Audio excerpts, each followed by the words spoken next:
ဒါကတော့ exercise လုပ်တဲ့ area တွေမှာတုံးတာ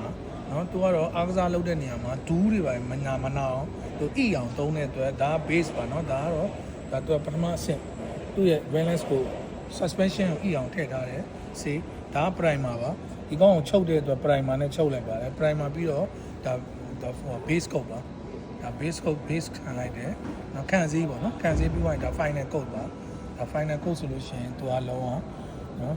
weather sheet ဒါဒီဥဒ္ဒံခံနိုင်တော့မယ် This can be for tennis court, tennis green be for jogging. tennis green နေ gym နေနော် beach area တွေအားကစားလုပ်တဲ့ပြေးတဲ့နေရာ running area တွေမှာ running interior exterior မှာတုံးတယ်လူအတွက်ကိုအကျိုးပြုစေတဲ့ balance suspension join တွေတွတ်တာပြီးတော့တုံးလို့ရတဲ့နည်းပညာပါဒီ Khalid by manufacturing idea best idea 2016 idea Yes. very good mashallah